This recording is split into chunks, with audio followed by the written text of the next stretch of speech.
Welcome to the Life Affair. Thank you for joining me in this week's episode. Now, this week's episode is a celebration of a classic technique, something I've actually talked about a lot on the channel recently, something that I've been utilizing more and more and more, and that is the good old-fashioned highlight. Highlights really lost their way for a long time. Balayage just waded in and took over. Ombres were all the rage. We were doing them coming out of our ears. But as things have evolved and progressed, we are looking at techniques that really culminate in cross-pollination, cross-use of balayage and highlight techniques to create what is now become known as a lived-in blonde technique. So I'm going to show you today how we're going to best utilize highlights and some of those balayage ombre techniques that we've learned over the last 5 or 10 years, or maybe even longer, depending on how long ago you adopted the balayage ombre dip dye trend. I know that I certainly adopted it right at the beginning, just by chance, just by one of those freak moments when I saw Drew Barrymore in 2006 in Grazia magazine, having walked down the red carpet of the Oscars with a dip dye. And I just knew right there and then that I wanted to be part of that. I didn't know it was going to be a massive trend. I didn't know it was going to create a whole new thing. I just wanted to try something different. It was a whole new kind of way of colouring hair and thinking about colouring hair that didn't involve these classic techniques.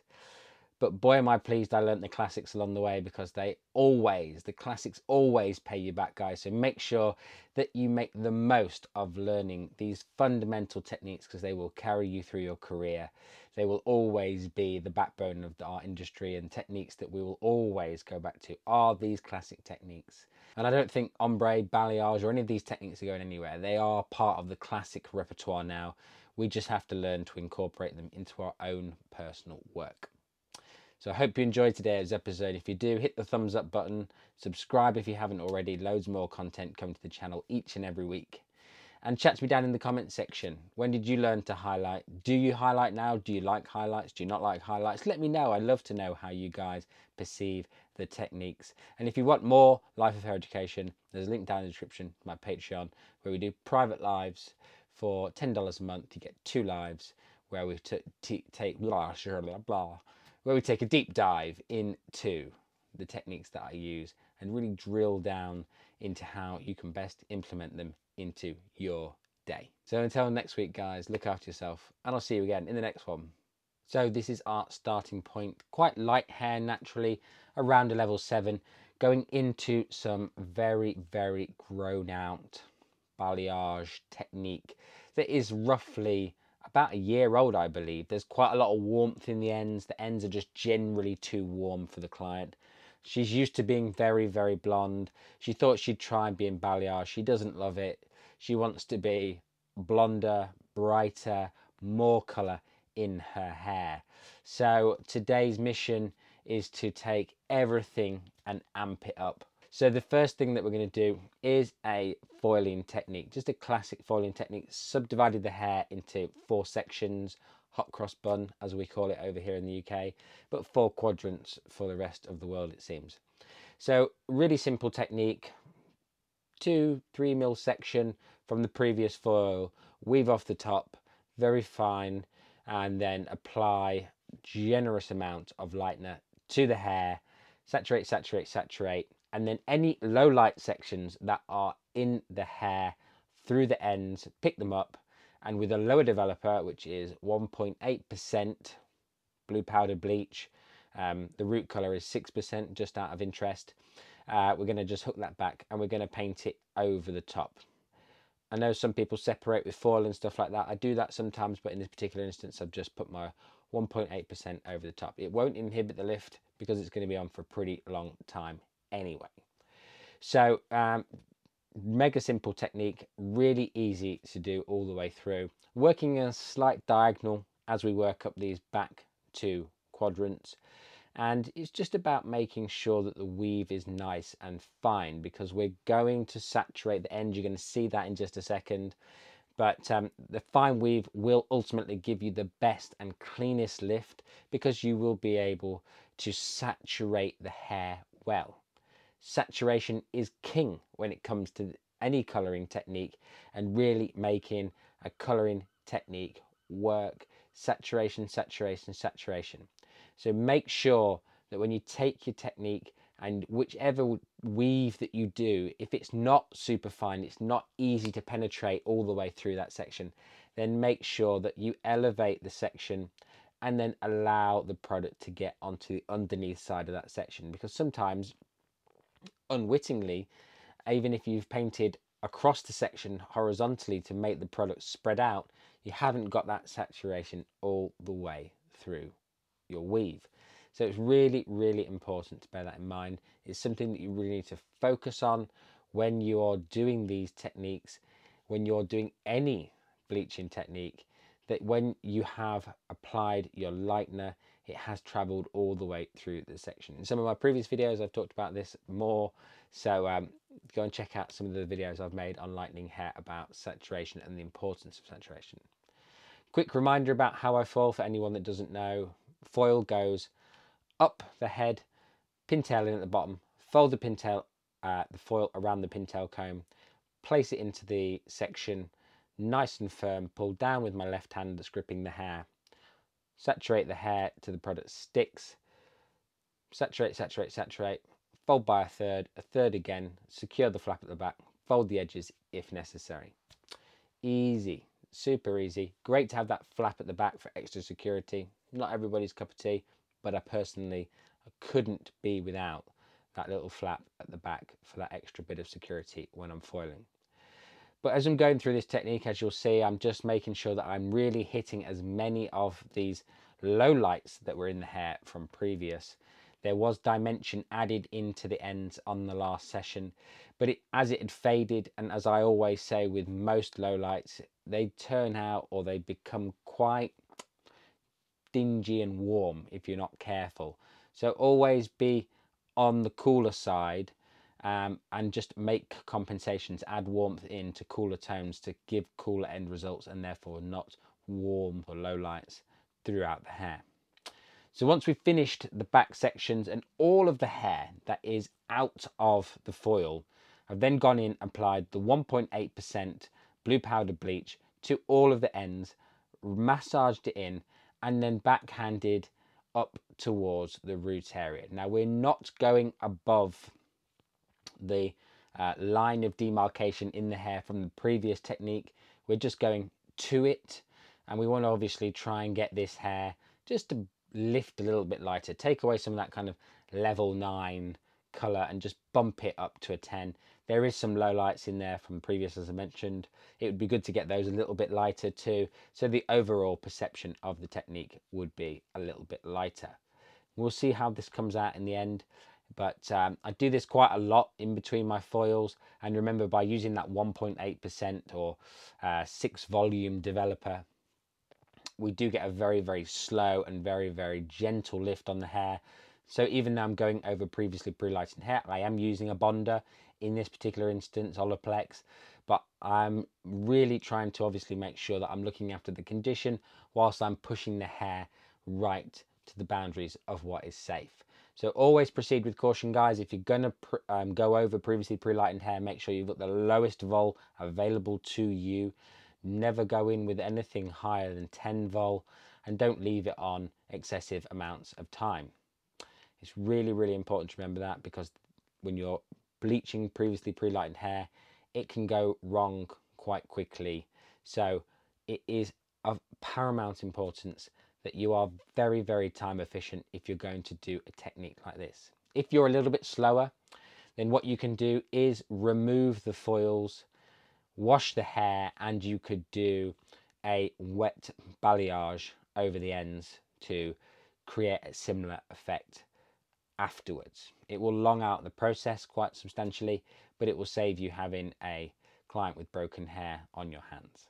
So that is a valuable option. Now, I haven't talked about wet balayage on the channel before, but I did just make a video talking about wet balayage. Haven't really made that video yet. It's coming very soon. It's an adaptation on a wet balayage. So I'll talk about that in that video. We're not going to go into detail about that in this particular one. There are several ways to do a wet balayage. And obviously the wet hair does have an impact on the performance of the lightener. But I'll talk about that then. Let's stick to highlights today and you can look forward to that. These techniques, lots of people say to me, James, why do you use horizontal sections? Why do you not use diagonals more? I do use diagonals. I do use diagonals quite a lot, but it depends on what I'm trying to achieve. I've used diagonals throughout the back there to create softness and blending, but I'm using horizontal sections through the sides here because I'm doing it for maximum coverage. Maximum coverage is achieved by using a horizontal section because it just simply falls on the section that is below it. And as we work up the head, we get this stacking effect of colour, and the colour looks brighter and blonder.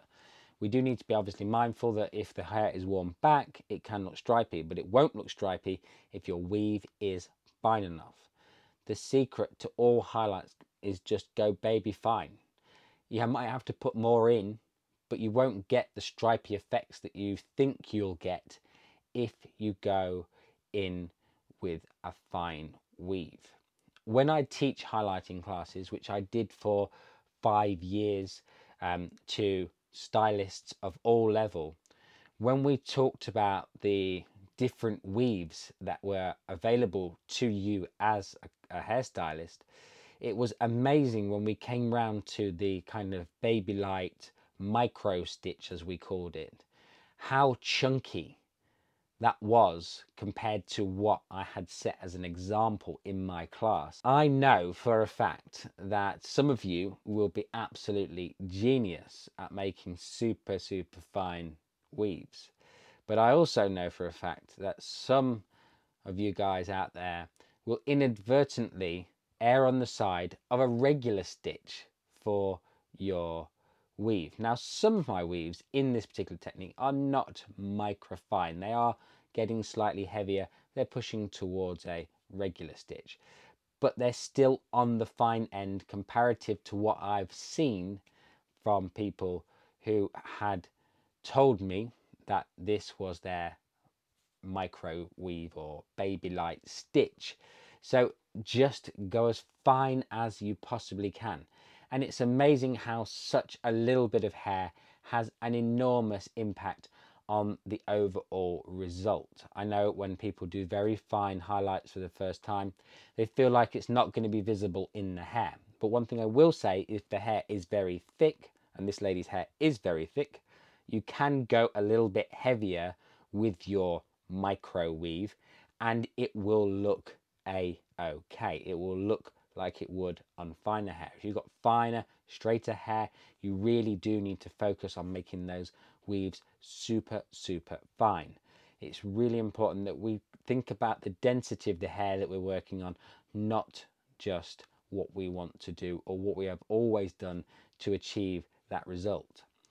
As hairdressers, it's very natural for us to get into a rhythm of one particular technique. It's fast, it's easy, and it's effective, but it doesn't always give us the best results. And so sometimes we've got to take a step back, think about what we've got in front of us, and say to ourselves, okay, in this particular instance, the client's density of her hair is higher.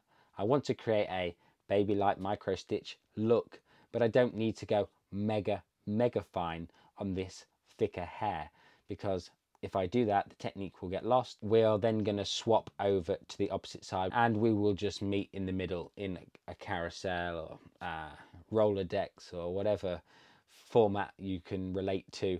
All the foils just stacked on top of each other, meeting in the center. Now there's going to be a few little techniques at the end of this video that you'll see that will really create seamless results with this particular technique. And for me, having these techniques, having these modern bumping the bass, breaking the bass, toning techniques that really create those beautiful, seamless end results are so powerful, because what they really do, having these techniques in the bag, really helps to create really beautiful work much easier and quicker than doing 75,000 microfine foils. I mean, don't get me wrong, I like microfine, and in fact on this particular foil that I'm doing right now, this is probably not my finest weave right here. That far right weave that I've just put into this section is way too chunky. But you know, we're just human. I am just human. I'm talking to my client, we're chatting away, I've got sidetracked and I've done a chunky weave. It's all right, because we've got to accept that that's the way it is. Just remember guys, it's really important if your weaves, like my weaves here, I've got a little bit sloppy, I'm going to admit it. When I was watching this back, I was like, I've got weave fatigue. I'm doing my sections way thicker than I was in the beginning because I have put loads and loads and loads of foils into very thick hair, and I've just started to lose concentration effectively and not done it quite as precisely as I did in the beginning. But that's okay. We just really need to bear in mind where this technique's going. I decided actually halfway through this technique that I was going to switch the way that I was going to do it anyway, and I wanted to create something overall lighter and change the base color.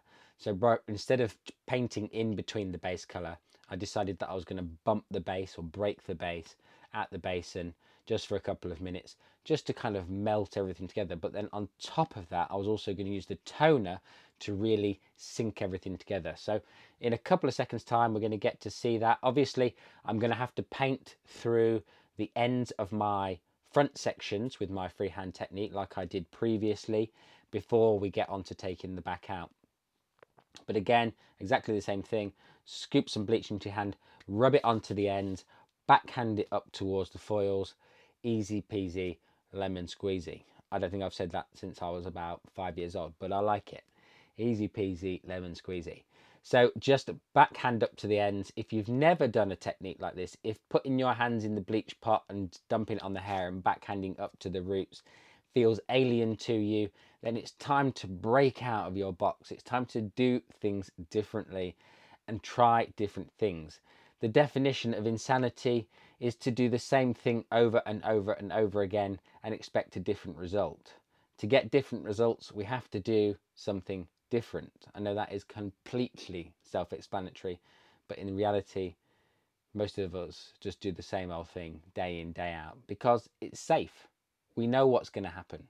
We can expect the same results from the same techniques over and over again.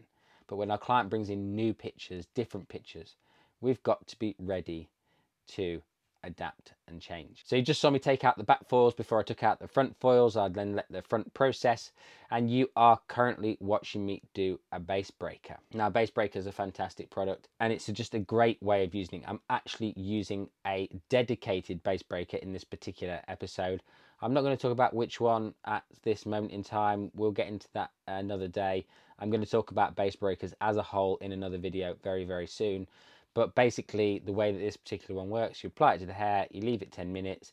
It leaves the hair in between the highlights, 1 to half a shade, with kind of very little warmth exposure. I've done a toner here. I'm doing 0.9N on the root area here, and then I'm doing 0.10N through the rest of it with a tiny little bit of 0.9G because we wanted a warmer blonde. We didn't want it ashy cool, which you'll see in the end result. And it is a culmination of techniques that allows you to create these seamless, beautifully, highly blended, lived-in blonde techniques that you see on Instagram, on YouTube, on Facebook, you name it. And in this particular instance, remember guys, these techniques take an extremely long time. This technique was hours worth of work. I think about 5 in the end to get this technique to look as it does right now. And that's not me taking my time, that is me working tirelessly for that entire time to make it look like this as you see it in front of you now. And so what we really need to remember is that you need to allow yourself the time for these techniques. You need to do consultations prior to the appointment to ensure that you've allowed yourself enough time to make these colors look the way that your clients expect them to from social media, Instagram, wherever they're getting their inspiration for their new hair from. So I hope you've enjoyed this particular episode of The Life of Hair. If you have, and you've taken away some nice tips and tricks, or just some insights into how better produce high quality work within your salon day, then hit that thumbs up button, and I'll see you again next time for another episode of Life of Hair.